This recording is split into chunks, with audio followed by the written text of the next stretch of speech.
Muito bem, vamos dar início então ao nosso encontro de estudos para o curso Fundamentos do Espiritismo dessa noite. Hoje é dia 4 de setembro de 2019, uma quarta-feira, 19 horas e 39 minutos, na cidade de Jaú. Nós estamos transmitindo o nosso encontro de estudos diretamente da Associação Jauense de Estudos Espíritas, localizada na cidade de Jaú, estado de São Paulo, Brasil. Está conosco pela internet a Dali, está acompanhando nosso curso desde o começo, que está na estrada, e assim que ela chegar em casa, ela vai assistir. De qualquer maneira, seja bem-vinda. E hoje os vídeos combinados eram o vídeo 15 e 16. Não é isso? Então, vamos lá para o primeiro vídeo dessa noite.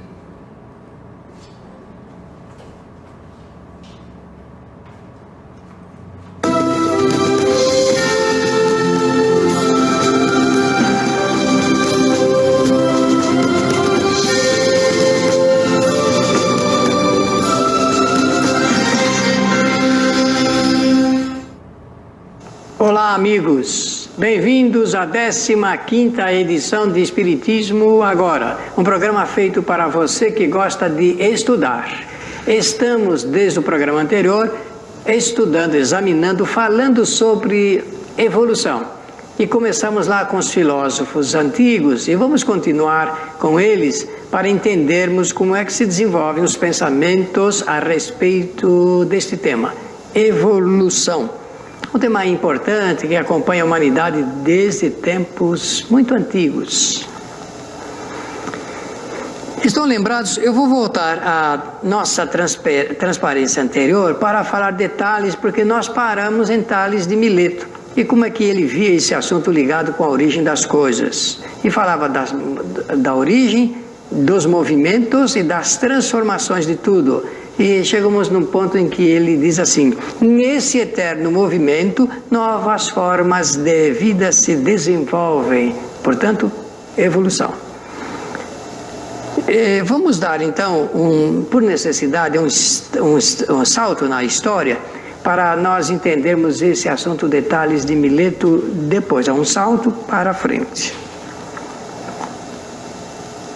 Estão lembrados? Estamos falando de 500 anos antes de Jesus de Nazaré nascer. Agora vamos chegar 558 anos, ainda antes dele nascer, para 1543. Depois. Todos vocês já ouviram falar e já estudaram sobre a vida de Nicolau Copérnico, um grande astrônomo polonês. Este homem revolucionou o conceito a respeito da vida, principalmente nesse assunto ligado com a astronomia, que ele vai fazer a apresentação de uma teoria nova, uma grande teoria a respeito da origem do universo, e vai mostrar sobre as constelações, sobre os corpos celestes, a revolução dos corpos celestes, que é o título do seu livro, que está aí na tela.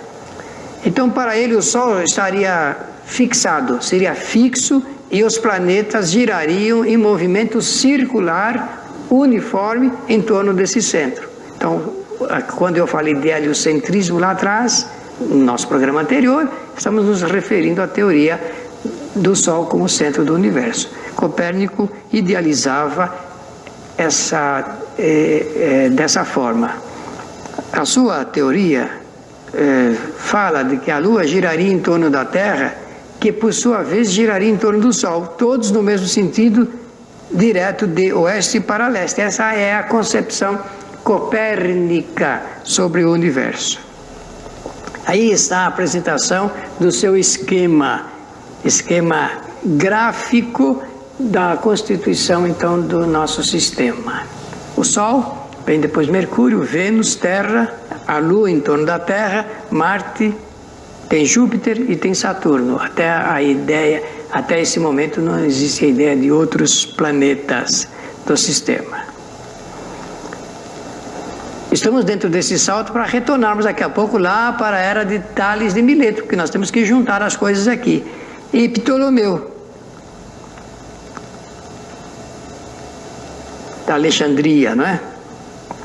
Cláudio Ptolomeu nasceu no ano 90 e morreu, desencarnou no ano de 168 depois do nascimento de Jesus.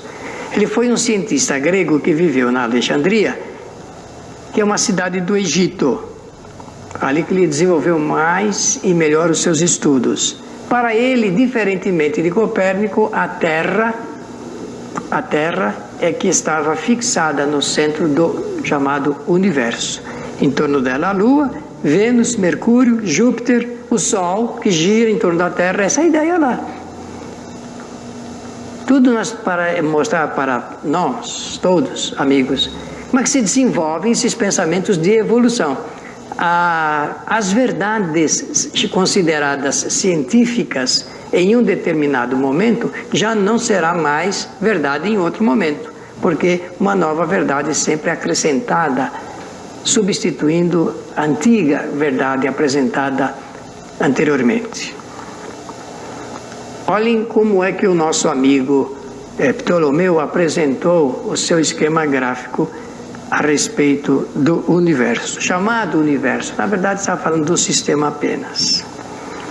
Então, agora nós passamos à segunda parte para continuarmos aquele assunto dos filósofos da Grécia. Fizemos de propósito esse salto para nos dar a ideia de como se desenvolve o pensamento evolutivo do homem. Estamos falando de teorias sobre evolução. Aristóteles vem logo a seguir de Tales. Viveu no 4º século antes de Jesus e nasceu na cidade de Estagira. Este foi um dos grandes pensadores do passado, um dos maiores pensadores do passado. Foi filósofo e foi aluno de Platão, que por sua vez foi aluno de Sócrates. Então, pela sequência, Sócrates, Platão, Aristóteles. Sócrates não escreveu absolutamente nada. Conversava, dialogava, mas não escrevia. Coube a Platão, então, escrever as teorias, os pensamentos, as reflexões e as conclusões de Sócrates, o seu mestre. E Platão ensinou Aristóteles. Há quem diga que Aristóteles é uma síntese de Sócrates com Platão. Ele foi professor de Alexandre o Grande, da Macedônia. Estudou e ensinava física, metafísica, isto é, o que vai além do físico, do material, que se pode pesar, medir, constatar materialmente, o que está à frente, a metafísica.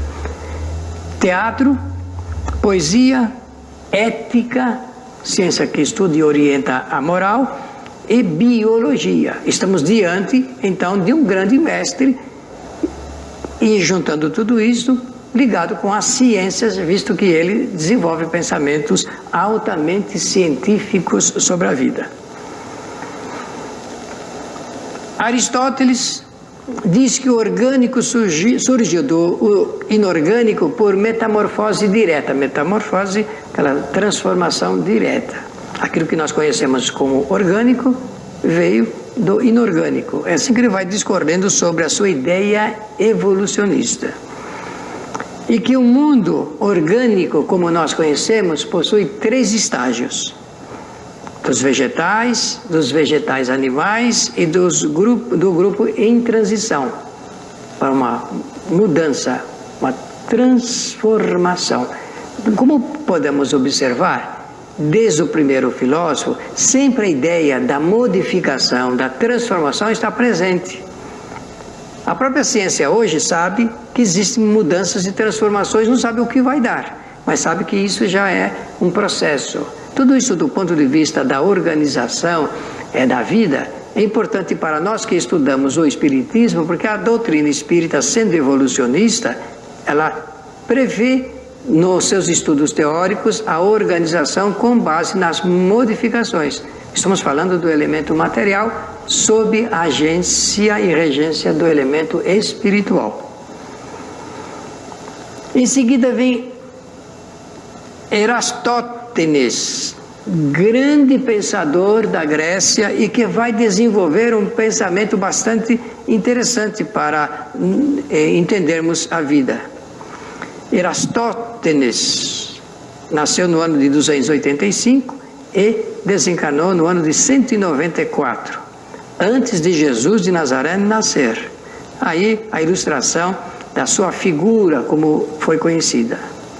Ele foi matemático, astrônomo, bibliotecário, geógrafo e estudou na cidade de Cirene, em Atenas e também em Alexandria. Viajava, estudava, pesquisava. Sempre estamos lidando com esse assunto de estudo, de estudar para aprender. Lembra-se no programa anterior? Eu disse que estudar significa, segundo a ciência da aprendizagem, aplicar-se, dedicar-se com a finalidade principal de conhecer, de aprender. Essas são as ruínas da cidade de Cirene, por onde andou o nosso filósofo. Hoje essa cidade está bem próxima de Chaate, na Líbia. Aqui nós estamos vendo uma foto captada na internet dessa cidade nos dias de hoje, bem próxima àquelas ruínas que nós vimos no slide anterior. Eu vou mostrar aqui. Foi por esta região que andou o nosso filósofo, por aí que ensinou, que aprendeu, que desenvolveu seus estudos. Estudos sempre muito na frente da época, conforme nós estamos percebendo. Esta é uma ilustração muito interessante porque esse filósofo matemático, ele trabalhou no pensamento racional, fazendo experimentações bastante curiosas. Aqui na ilustração nós temos a Terra, ele com seu estudo na mão, e ele vai fazer então com essas duas, nesse ângulo que nós estamos vendo aqui, com duas varetas, ele fez uma experiência. Erastótenes ousou medir as dimensões da Terra, chegando a um resultado tão preciso que competiria com aquele que só foi alcançado no século XIX. Então, este filósofo fez uma experiência na biblioteca de Alexandria, posicionando duas varetas perfeitamente verticais. E com essa experiência, ele pôde fazer a observação da sombra do meio-dia do dia 21 de junho e descobriu que, enquanto em Siena não havia nenhuma sombra, em Alexandria esta era de forma até bastante pronunciada, a sombra, em torno de 7 graus. Com esse estudo, ele apresenta uma conclusão. E ele imaginou que se a Terra fosse plana, as varetas não haveriam de projetar sombra em nenhuma das duas localidades que ele fez a experiência. E se numa delas havia uma projeção, em outra não, é porque a Terra não era plana e sim curva. Este enunciado do nosso amigo filósofo revolucionou o conceito da época a respeito da Terra ser plana, como muitos observavam. Por isso que nós demos aquele salto e fomos buscar em Copérnico, em Ptolomeu, então aquela ideia dos planetas. Depois vem Anaxímenes, mas nós já estamos chegando no final desse nosso tempo, então será de melhor juízo aguardarmos o segundo tempo do nosso programa para continuarmos com esta nossa exposição. Então nós vamos ao nosso breve intervalo e retornamos logo a seguir. Maior.com.br.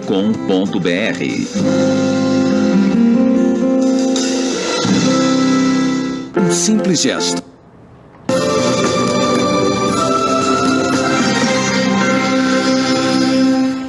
Muito bem, vamos continuar então aqui com a nossa exposição sobre evolução. Estamos ainda estagiando no pensamento dos filósofos antigos, né? Eratóstenes, falamos anteriormente, e agora Anaxímenes. Lembre-se que o nosso amigo anterior, ele fez uma revolução em termos de conceito, mostrando a possibilidade da Terra ser curva e não plana. E Anaxímenes também nasceu na cidade de Mileto. Mileto foi uma cidade que ofereceu grandes pensadores para a nossa humanidade. Nasceu no ano de 588 e desencarnou no ano de 524 antes de Jesus de Nazaré nascer. Anaxímenes. Ele dizia: a Terra foi formada primeiro e dela ergueram-se as estrelas. Observem bem as ideias e reflexões que esses pensadores apresentavam para traçar sugestões sobre a teoria da evolução das coisas, da vida, principalmente do nosso planeta. E estabelece então o Anaxímenes que o ar, como princípio dos seres, mas que o ar é um ser vivo, que ele é ilimitado e é imortal, o ar. Portanto, vimos lá um filósofo que apresenta os 4 elementos: água, terra, fogo e ar, o Tales com a ideia da água, e aqui surge então o nosso Anaxímenes, falando de que o ar é o elemento vital, imortal, um ser vivo para dar origem às coisas. Depois vem Heráclito, todos eles de uma escola poderosa de conhecimentos sobre a vida. Muito conhecido, por sinal, Heráclito. Esta é a foto do seu rosto. Ele nasceu na cidade de Éfeso, na região da Jônia. Já vimos no programa anterior lá, no mapa, a região na Ásia Menor da Jônia, por volta de 540 antes de Jesus. E ele foi considerado um dos filósofos pré-socráticos, isto é, antes de Sócrates, aqueles pensadores que apresentavam suas ideias dentro da escola pré-socrática. Segundo Heráclito, o fluxo permanente define a harmonia universal. Fluxo permanente, movimento permanente. Bastante interessante a ideia deste filósofo.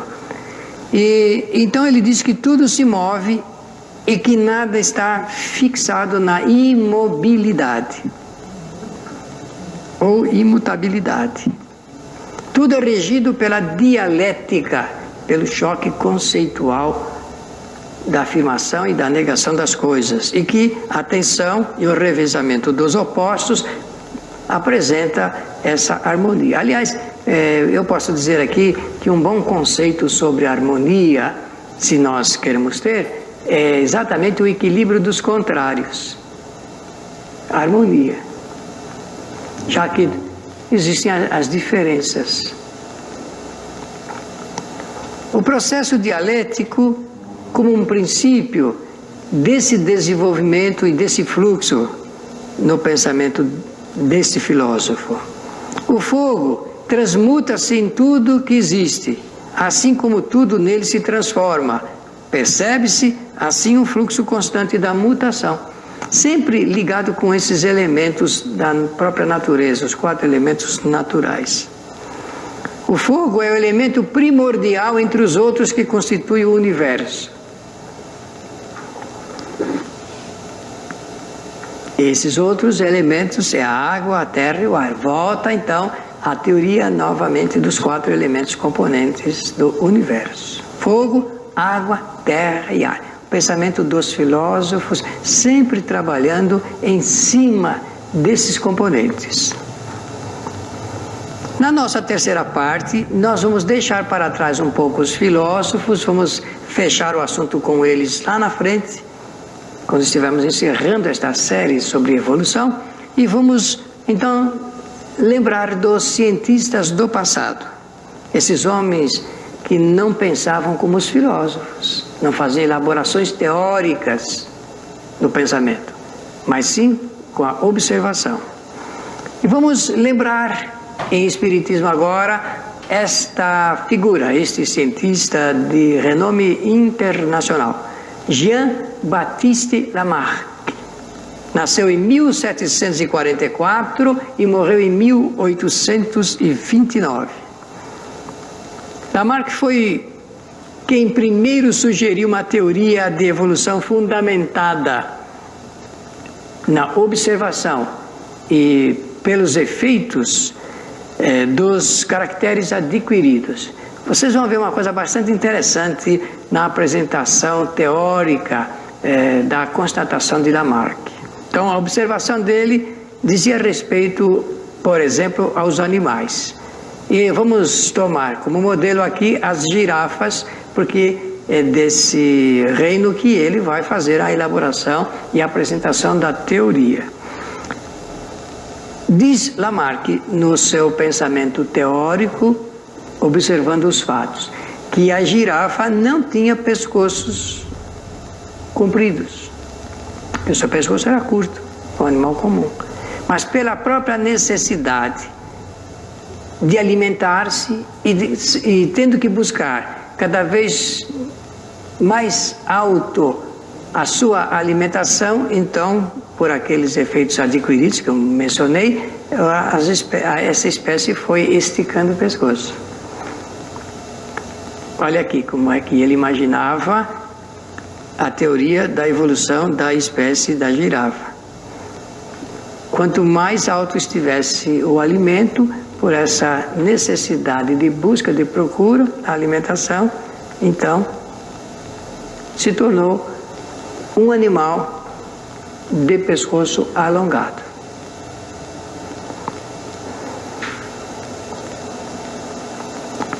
Depois vem Charles Darwin. Charles Roberto Darwin, que nasceu na Inglaterra no ano de 1809 e desencarnou em 1882. No programa anterior, amigos espectadores, eu fiz a lembrança de que 2 livros demoliram os preceitos, as ideias do pensamento humano. O Livro dos Espíritos, em 1857, e o livro A Teoria das Espécies, da Evolução das Espécies, em 1859. O Livro dos Espíritos aparece no dia 18 de abril de 1857 e o de Darwin no dia 24 de novembro de 1859. O primeiro na cidade de Paris, na França, e o segundo na cidade de Londres, na Inglaterra. Esses 2 livros apresentaram para a humanidade novos paradigmas para o pensamento humano. E vão demolir ideias antigas, paradigmas antigos, apresentando os 2, esse assunto da evolução. O do Darwin falando da evolução biológica e do Allan Kardec, em 1857, falando da evolução espiritual. Só que para falar da evolução espiritual, enquanto o espírito está na Terra, fazendo experiências como encarnado, ele tem que fazer referência também à evolução do espírito através das espécies aqui na Terra. E nós vamos, daqui para frente, mencionar para vocês as teorias do Darwin e depois, lá na frente, voltar a falar a respeito da teoria espírita apresentada em 1857.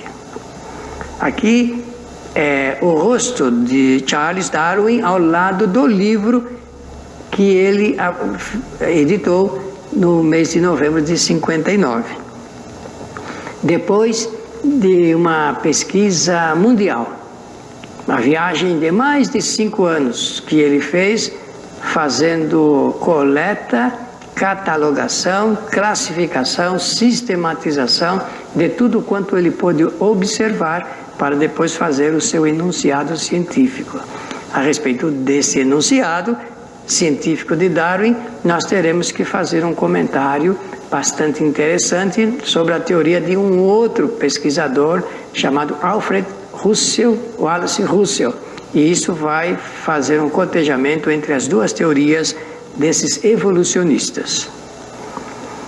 A Origem das Espécies, portanto, é um livro publicado por Charles Darwin em 1859, que praticamente decretou a independência da ciência com a religião. Até então, até essa data, a religião comandava os destinos da ciência. Todo e qualquer cientista deveria estar subordinado às regras estabelecidas pela religião. A partir dessa data, a independência. A ciência segue o seu caminho e deixa para trás ou do lado as teorias religiosas. A partir deste momento, então, a história da humanidade vai mudar. Essa é uma página do livro do Darwin, publicado em 1859, em Londres, na Inglaterra. Esse é o gabinete, o seu escritório, onde ele estudava. Os organismos vegetais e animais, incluindo o homem, se desenvolveram por um processo de mudança gradual e contínua a partir das formas anteriormente existentes. Estão lembrados que eu falei dos filósofos, de que a ideia da origem, do movimento e das mudanças no pensamento do filósofo é assim que funciona. Ele não pode, através da observação, fazer essa experiência, mas ele pode fazer intelectualmente. É assim que Demócrito apresenta a teoria da constituição do átomo como elemento da matéria indivisível, que não se pode mais dividir, apenas intelectualmente, usando o raciocínio lógico. Só que o Darwin, fazendo as experiências que eu já mencionei, em diversas partes do mundo, ele vai então fazer essa conclusão de que os organismos vegetais e animais incluindo o homem, já que o homem é considerado na classe da ciência natural como animal, se desenvolveram por um processo de mudança, que é uma mudança gradual, contínua, a partir de formas anteriormente existentes. Tudo isso, a partir de agora, nós vamos estudar. Só que estamos encerrando o Espiritismo agora e convidando você para o nosso próximo programa. E nós queremos aproveitar para agradecer a todos que têm escrito. Mande também o seu e-mail para Espiritismo Agora. Fale das suas observações, das suas questões e nós vamos respondê-las. Pela atenção, muito obrigado e até o nosso próximo programa.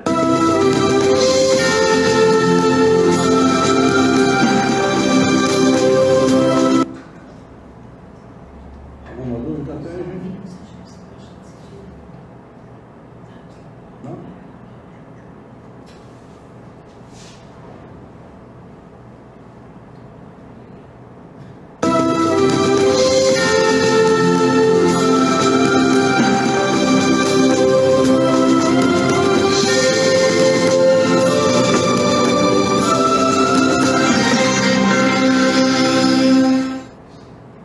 Olá, amigos.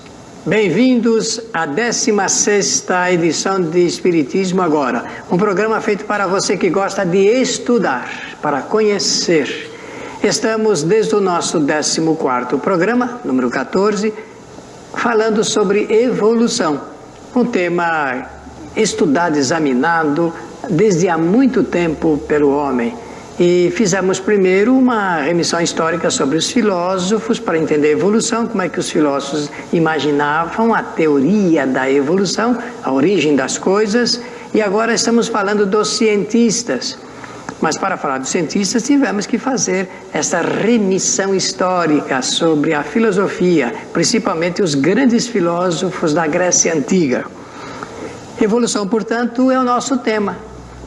E o nosso convite para você fazer as boas reflexões sobre esta matéria.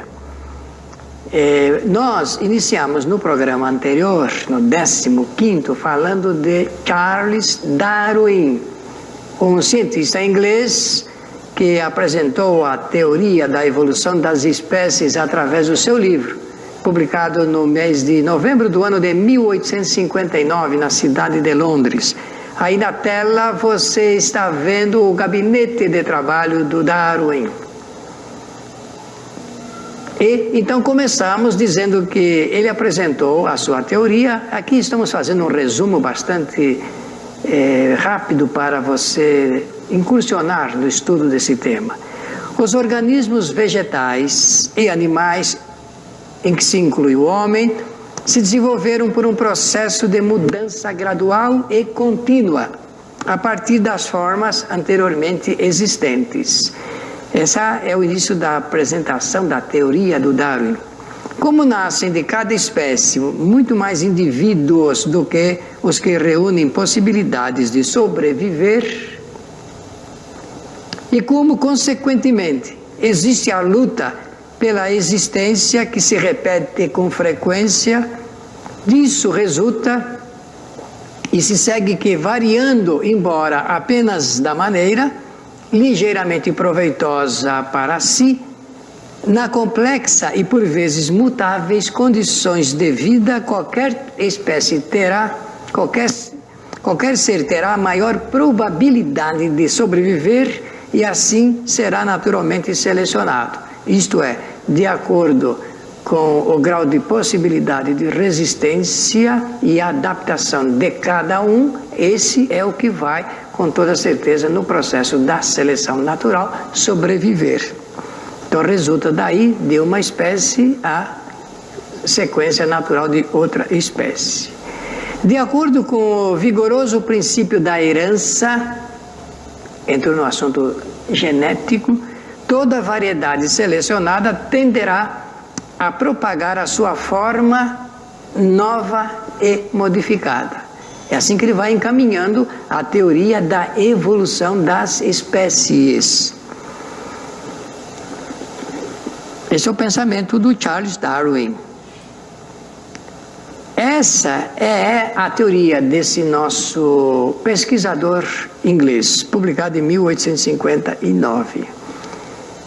Então,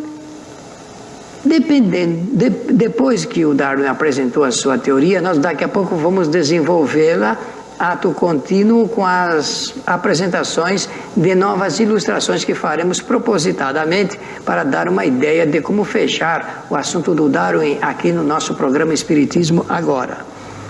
Foi necessário para os pesquisadores buscar o elo perdido, já que está se falando de uma mudança, de uma transformação de uma espécie em outra espécie a partir daquelas que conseguem resistir e conseguem sobreviver pelo princípio da adaptabilidade. Aqui nós estamos vendo uma grande descoberta feita pela ciência, pelos antropólogos que pesquisam, que buscam nos sítios mais longínquos aqui do planeta, nos lugares onde se pode obter informações através do que é possível colher em termos de resultado. Nós estamos vendo esse Ramidus adiptecus de 4.400.000 anos, que os cientistas chamaram de Ardi, e a mulher mais antiga, Australopithecus afarensis, de 3.200.000 anos, que os cientistas chamam de Lucy. Ardi e Lucy formam o casal mais antigo até então descoberto e que se constitui aí no elo dessas mudanças que nós estamos mencionando a partir da teoria do Charles Darwin. Então vamos mostrar aqui, olha aqui o nosso amigo mais antigo, e que é o elo dos homens com os chamados símios. Idealizam esta família, então, nas mudanças, nas transformações das espécies. Por enquanto estamos vendo aqui na forma humana, que os cientistas datam e buscam interpretação de como chegaram e como conviveram aqui na Terra. Para a ciência, o homem e as famílias de símios, que são os macacos, descendem de um único tronco que é uma mutação, por isso que mostramos lá o elo perdido. Foi utilizando o método comparativo que a ideia da antecedência foi sendo descoberta, comparando uma forma com a outra forma. O macaco antropóide, essa nossa forma de andar com os pés, é o que mais se aproxima da forma humana. Aqui uma ilustração meia engraçada, mas apenas para sugerir perfeitamente que existe um processo de adaptação, porque eles aprendem mesmo, não é? Então aqui vemos um antropóide, um chimpanzé, com toda a roupa nossa, né? Essa é uma coisa bem risível, vestir roupa no animal, mas ele parece que recebeu muito bem essa brincadeira humana. Mas isso não significa que o homem tenha sido um macaco antropóide. Mas faz a gente pensar bastante, não é verdade, amigo ouvinte, meu telespectador? Faz a gente pensar bastante. Existem 4 tipos de macacos antropóides: o gibão, o orangotango, o chimpanzé e o gorila. Vamos ver cada um deles para a gente perceber essas mudanças no processo de modificação. Isso vale a pena falar num programa espírita chamado Espiritismo Agora, porque tem tudo a ver com a interpretação espírita sobre a vida aqui na face da Terra. Esse é o gibão, o orangotango, com seu filhote, o chimpanzé, brincando aqui com o animal, e a mãe gorila.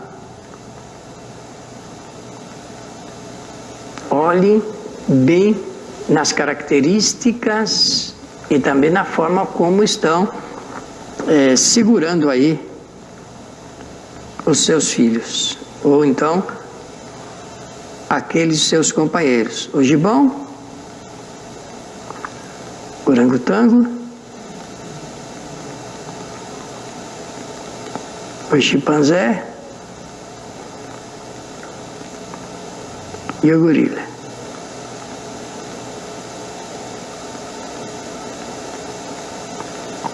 Com qual deles se parece mais o homem? Qual é a sua opinião?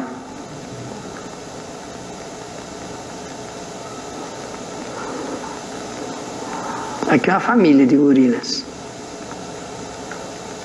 O gorila também apresenta semelhança notável com os outros macacos. Esses macacos, por sua vez, possuem extraordinária semelhança com os pequenos tarceiros, que são pequenos mamíferos chamados lêmures, lá da Lemúria, que possuem o pé traseiro muito comprido, originários da Lemúria, e é com os pés que eles se agarram, por isso que são tarceiros. Aqui uma foto de um grupo deles, mais um exemplar. Observem sempre as características, né? Os tarceiros, por sua vez, revelam significativa semelhança com os lêmures de Madagascar e das Ilhas Camores. São os 2 lugares muito antigos que se buscam, se procuram esses elementos. Existe uma subordem dos mamíferos primatas chamados lêmures, tarceiros, macacos antropóides e também os homens, que formam um grupo comum.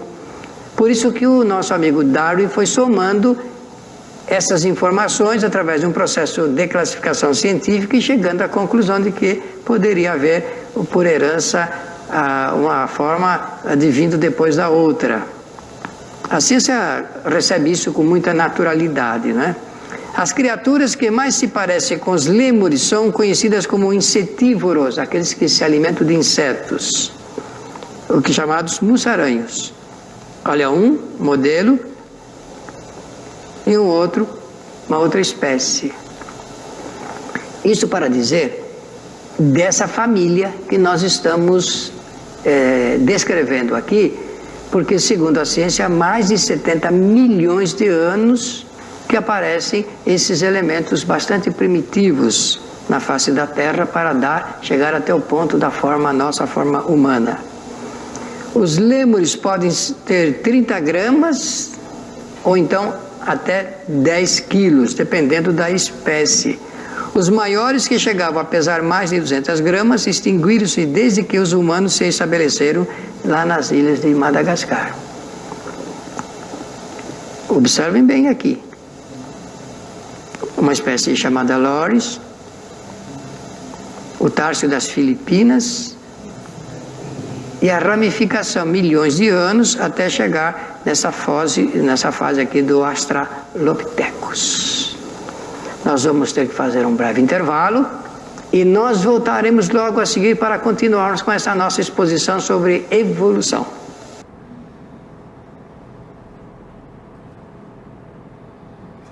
Quatro 2273.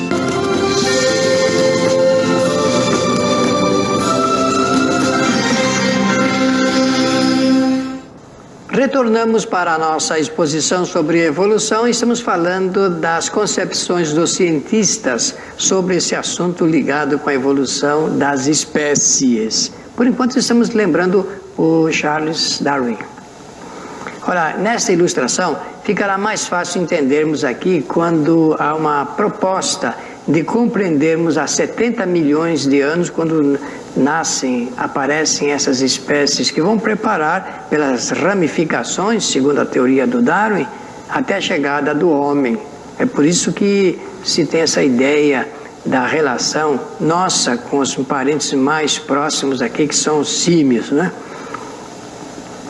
Isso é muito importante, porque de 70, 60, 40, 25, 13 milhões de anos e 2 milhões de anos quando aparece a espécie humana nessa forma como nós conhecemos, mas nós já vimos lá que existem exemplares de 4 milhões e 400 mil anos atrás. Vamos continuar mostrando algumas fotos para facilitar o entendimento através da visualização das semelhanças. Olhem bem, por favor.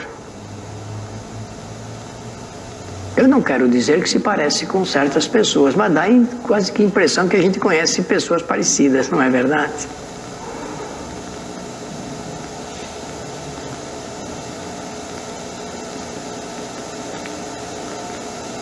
Não sei se estão cantando, se estão gargalhando, mas estão ali num processo de harmonia familiar.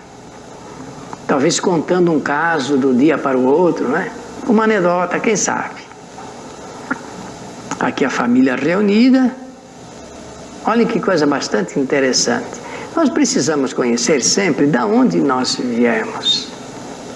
O que nós somos. Por que estamos aqui fazendo essas experiências agora, através do conhecimento, usando a lógica, usando princípios éticos, né? Olha que foto bonita, não? 2 exemplares. Dormindo no colo da mãe, sossegado. Novamente, a ideia ilustrativa das ramificações. Aqui estamos vendo os lemos, loris, tárcios, os macacos do Novo Mundo, macacos do Velho Mundo, o gibão, o orangotango, o gorila, o chimpanzé e o homem. Há quem diga, os cientistas são claros nisso, que os chimpanzés são muito parecidos no comportamento com o homem. Há mesmo um estudo a respeito do crânio, do cérebro do homem com o crânio do chimpanzé, o cérebro do chimpanzé. O homem a ciência está em busca da verdade, quer conhecer a origem da vida. Então, apanham esses estudos para responder a essas dúvidas, a esses questionamentos. E é papel da ciência fazer isso. 70 milhões de anos atrás, verificou-se de maneira bastante repentina o final da ideia dos répteis. Se arrastavam.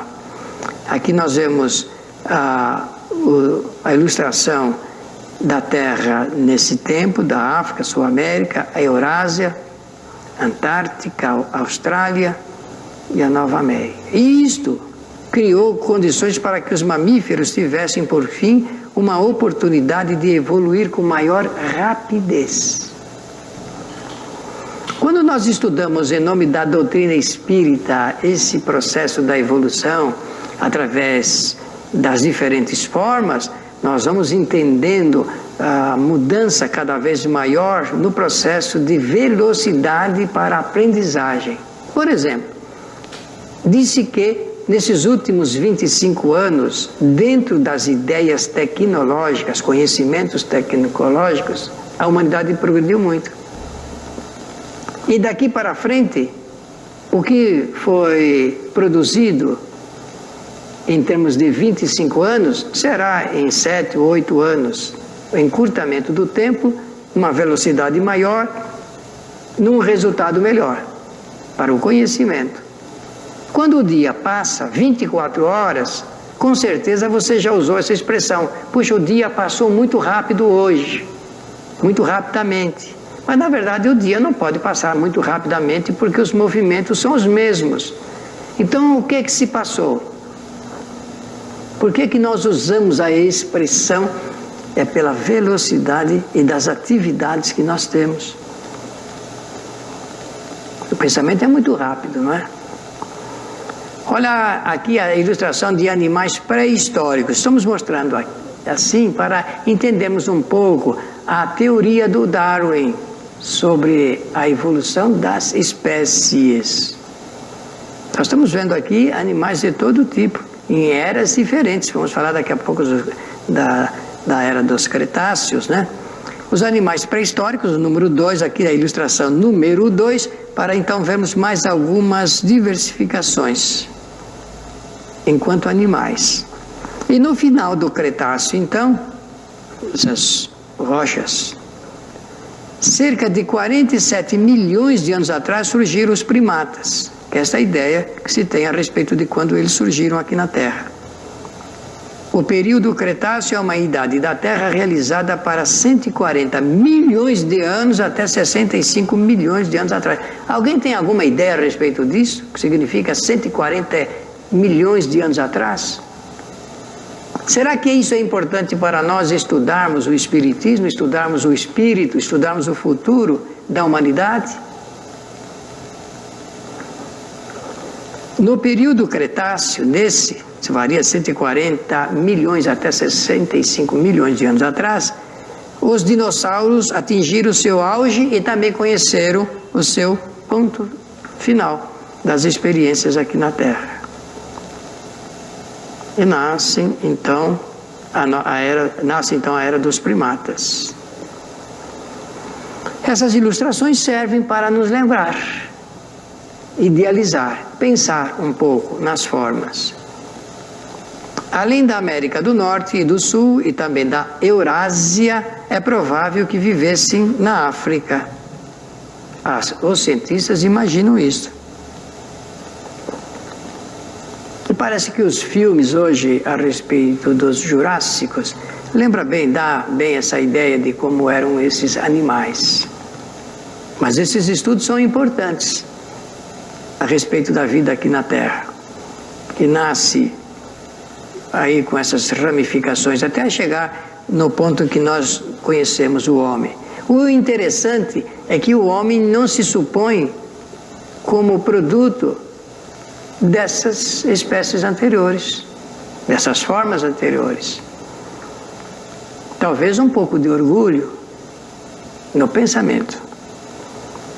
Os prosímios representaram as primeiras espécies e a elas hoje correspondem as dos lemurianos e tarsioides, assim como outras que são afins a todo esse processo e essa observação.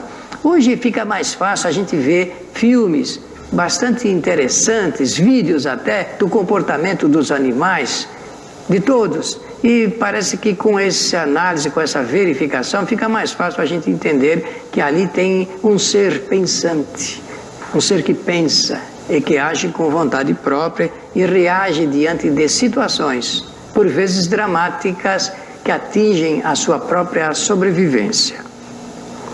Então tratava-se de animais pequenos, ágeis, e sua existência era completamente arborícola, viviam nas árvores e viviam dos vegetais, tendo sido sua evolução concomitante à das próprias florestas que nós conhecemos. A grande ordem dos primatas compreende cerca de 180 espécies de animais mamíferos pouco especializados, a maior parte dos quais possuem costumes arborícolas, vivem nas árvores e estão confinados nas regiões tropicais do nosso planeta, onde o clima é tropical. Os primatas dividem-se em duas subordens: prosímios ou primatas inferiores, que inclui os lêmures e lores. Viram que eu mostrei lá aqueles animaizinhos pequenos, foi de propósito para a gente ter uma ideia. E os símios, que são os primatas superiores, que incluem társios, macacos e o próprio homem, de um ponto a outro ponto. Essa é a ideia que os cientistas têm da nossa origem. Se nós quisermos pensar de onde nós viemos aqui no planeta, lembrar dessas formas anteriores. E não pensem, meus amigos, que Allan Kardec desprezou esse estudo, não. Nós vamos ver, quando estivermos falando de Espiritismo, que Allan Kardec escreveu um livro chamado A Gênese, e ele vai falar a respeito dessas formas de onde o Espírito faz as suas jornadas anteriores. Porque eu tenho que saber de onde eu venho. No primeiro grupo inclui-se os mais primitivos, regra geral, animais de pequeno tamanho, com focinhos alongados e os olhos colocados numa posição não tão frontal como a dos símios. Mudança das formas. Situados mais abaixo na escala evolutiva, mostram-se mais especializados que os seus parentes antropomorfos, isto é, antropomorfos que têm a forma humana. E fala-se aqui de especializados porque uma das características da lei de adaptação é exatamente permitir que esses animais, é melhor dizer assim, procuram realmente se especializar para se defender, para se alimentar e se abrigar também. Há 5 famílias de lêmures com um total de 21 espécies.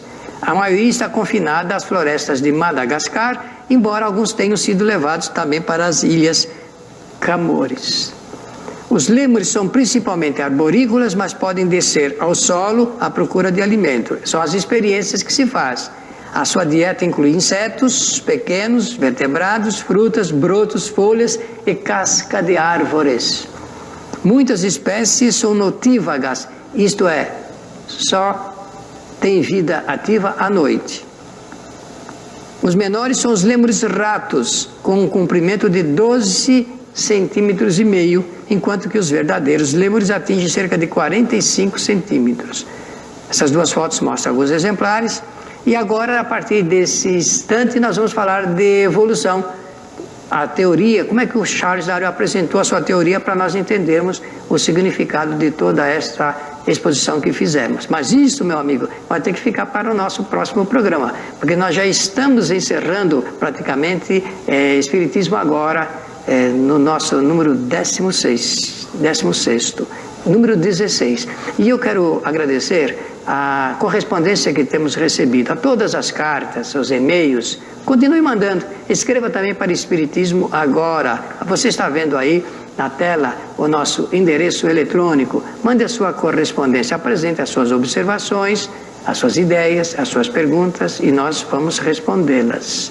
No próximo programa, nós continuaremos falando sobre a teoria evolucionista. Temos que falar um pouco do Wallace, Alfred Russel Wallace também, e depois ingressaremos no estudo espírita sobre evolução, que é um dos princípios básicos do Espiritismo. O Espiritismo tem 14 princípios fundamentais, e evolução é um deles. Para estudar evolução segundo o Espiritismo, temos que estudar evolução segundo os filósofos e também os cientistas da antiguidade.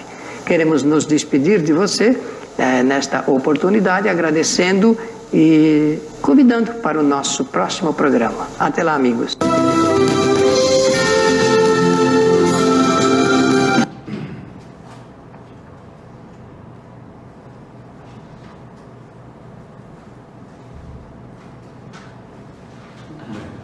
Alguém tem alguma dúvida? Quer fazer alguma colocação?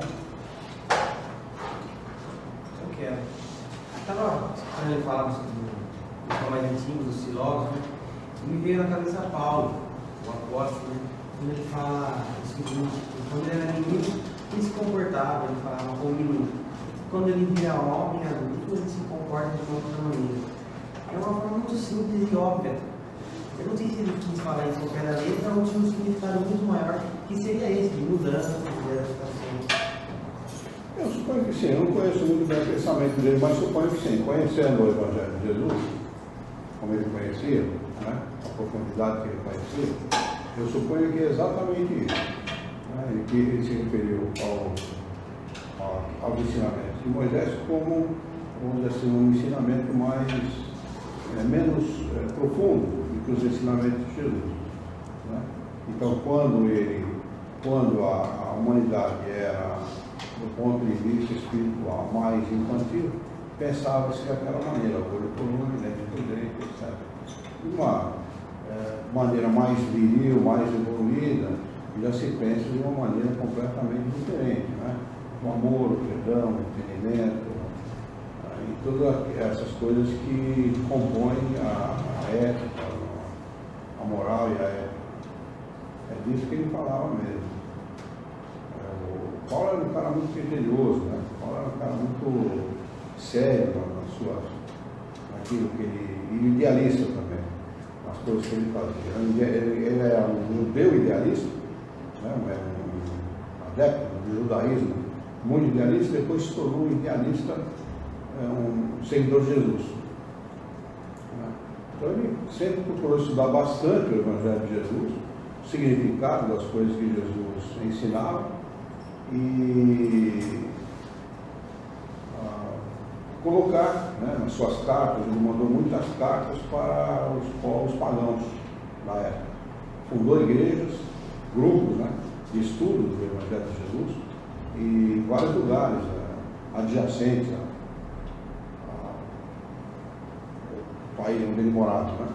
Ele fundava bastante igreja e mandava cartas quando ele não podia se dirigir a esses lugares. Ele mandava cartas, sempre com esse propósito de esclarecer, de orientar, de fazer com que as pessoas não tivessem medo do Evangelho de Jesus, porque as pessoas, quando a pessoa é fundamentalista e o judeu, ele é, tanto o judeu quanto os que não conheciam na época o Evangelho de Jesus eram fundamentalistas, ou se ligavam à letra, ou se ligavam à crença. Né? O judeu se ligava à letra, aquilo que estava escrito em Moisés e nos profetas. E os gentios, os pagãos, se ligavam à crença. Né? Não queriam romper com a crença. É muito difícil romper com o pensamento. É muito difícil você romper com um modelo que você tem. As pessoas têm medo disso.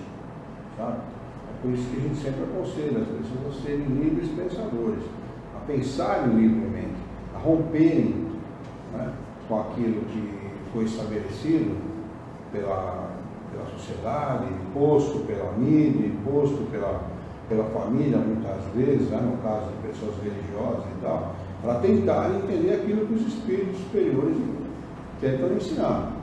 Porque se o espírita, ele não, para ser espírita, não basta crer na reencarnação, no dogma da reencarnação, que não é um dogma como imposição de fé, mas um dogma como princípio. Né? A reencarnação é um dogma nesse aspecto, como princípio. Né? Mas para ser espírita não basta você acreditar na reencarnação. É preciso aprender a pensar como os espíritos superiores. Quando você estudar, e os outros colegas que já estudam, que sabem o que eu vou falar, quando você estudar o livro dos Espíritos, você vai perceber que nas entrelinhas eles sempre colocam ensinamentos novos, dicas novas de maneira de pensar, da maneira de agir, da maneira de ver a Deus, como ver o Criador, como ver a criação, como ver o próximo, como se comportar em relação ao próximo. Eles sempre dão dicas, eles não procuram ferir consciências, porque o bom mestre não é aquele que fere a crença do seu aluno, né? Mas é aquele que procura fazer com que o seu aluno venha a pensar da maneira adequada. Não da maneira que ele pensa, mas da maneira adequada, para ele poder extrair conhecimento daquilo que ele está aprendendo. Né? Por isso que o seu Milton envereda aí pelo caminho da evolução biológica, né? Vai aí, percorre aí os caminhos dos filósofos, dos cientistas na antiguidade, etc., até chegar no momento em que Darwin lança o seu livro, né? Porque o Espiritismo ele não é salvacionista. Nós não partimos do princípio da salvação. Para nós não existe salvação nenhuma e nem é necessária salvação nenhuma. O que existe realmente é o progresso dos espíritos. Darwin e os outros, desde a antiguidade, 500, 600 anos antes de Jesus, tentavam entender como o homem, biologicamente, progrediu. E o Espiritismo ensina como o espírito progride. De que maneira o espírito progride? Quais são os meios? Qual é a sua natureza? Qual é a sua origem? Qual é o seu destino? Para mostrar a todos nós que nós estamos muito acima, a nossa maneira de ver, de entender essas coisas tem que estar muito acima da religião. A religião impõe a fé, não é a crença raciocinada, é a fé imposta. Você tem que crer porque a santa e amada igreja diz que é assim. E essa é a maneira de se impor uma crença. E Kardec aprendeu com os espíritos superiores que a crença deve ser raciocinada. Para que a nossa crença seja inabalável, a nossa fé seja inabalável, ela tem que ser raciocinada. E raciocinada sobre todos os aspectos. Por isso que ele coloca, pode parecer desconexa esses vídeos. Para quem não tem conhecimento do doutrina espírita, por exemplo, ou para quem não está ligado ao assunto, pode parecer desconexo. O que ele tem? O que tem a ver os filósofos antigos com o espiritismo? Tem tudo a ver. Porque é do pouco que se chega ao muito. É do quase nada que se conhece que se chega a pensamentos e entendimentos e conhecimentos complexos sobre a vida, sobre o homem, sobre a maneira de ser, de agir, etc. Então tem tudo a ver. Tudo que acontece na humanidade tem a ver com o doutrina espírita. O doutrina espírita ela percorre todas as ciências, indistintamente todas as ciências. Isso que aí é que está realmente a importância do estudo, do conhecimento. Conhecimento geral das coisas para que a gente possa entender melhor a vida, entender de maneira mais ampla aquilo que os espíritos vêm explicar.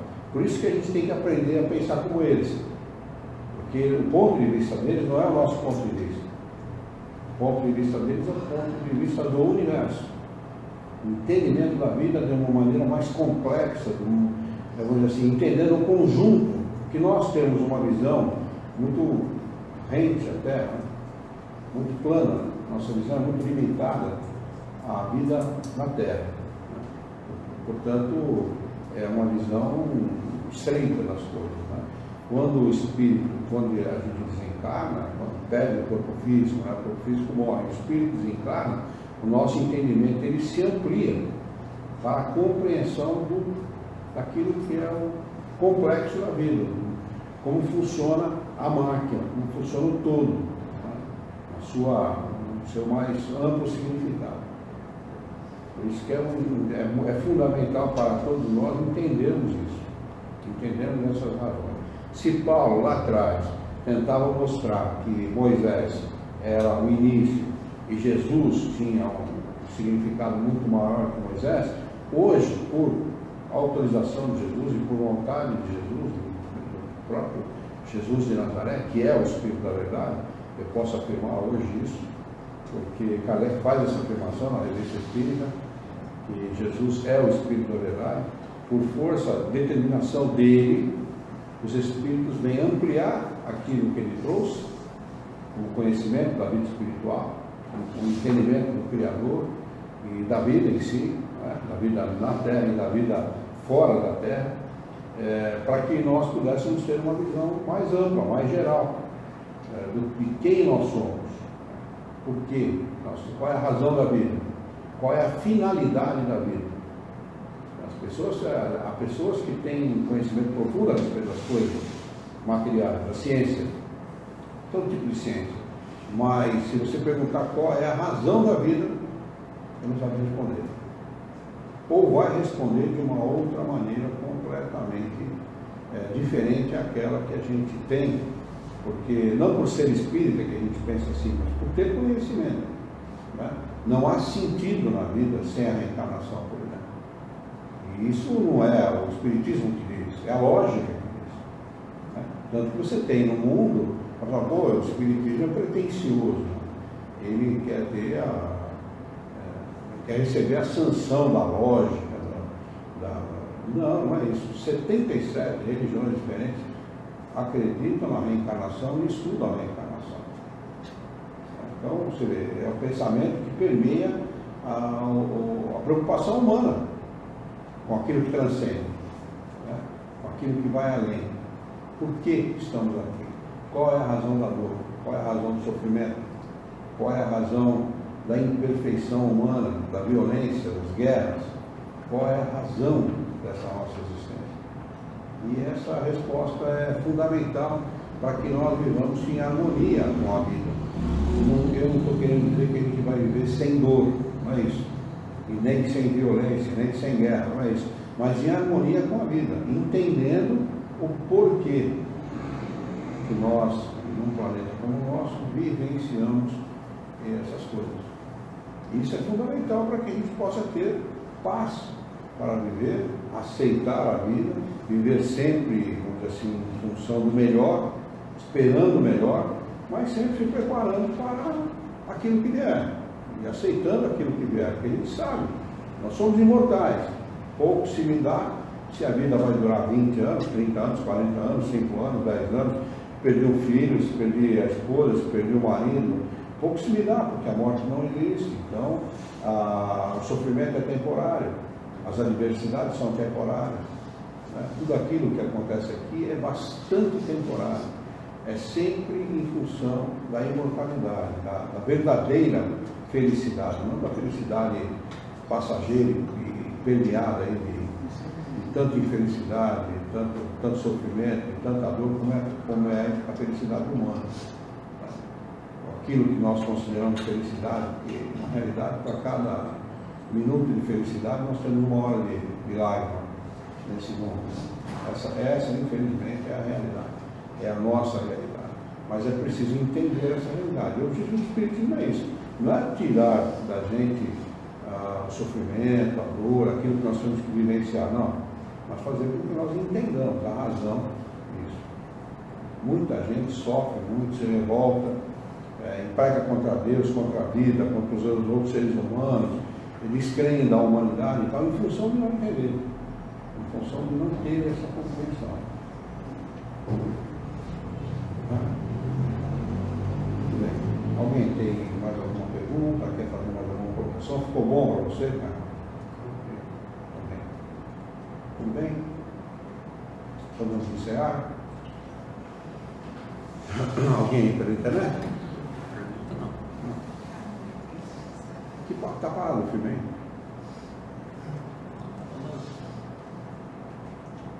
Não? Está normal? Está parado. Muito bem, vamos então elevar o nosso pensamento, mentalizar a figura excelsa e amiga de Jesus, nosso mestre, nosso modelo e guia da humanidade, e juntos com Jesus nos dirigir ao Criador, ao Senhor da vida, fonte inesgotável de paz, de amor, de bondade, de misericórdia e de justiça, para agradecer muito pela oportunidade de aqui estarmos reunidos em seu nome para discutirmos as questões propostas pelos nossos estudos sobre os fundamentos da doutrina dos Espíritos. Queira a vossa bondade, o vosso amor, que tenhamos bom ânimo, coragem, determinação, ideias renovadas, alegria de viver e muito entusiasmo para que nós possamos trabalhar, sermos úteis à sociedade que vivemos e dessa forma dignificar a vida. Auxilia-nos ainda, Senhor, a orientar a própria existência com um profundo e sincero respeito pelo nosso próximo. Então, em nome de Jesus, em nome dos bons Espíritos, em nome do nosso diretor espiritual e de sua equipe, nós declaramos encerrados os nossos estudos dessa noite e que assim seja.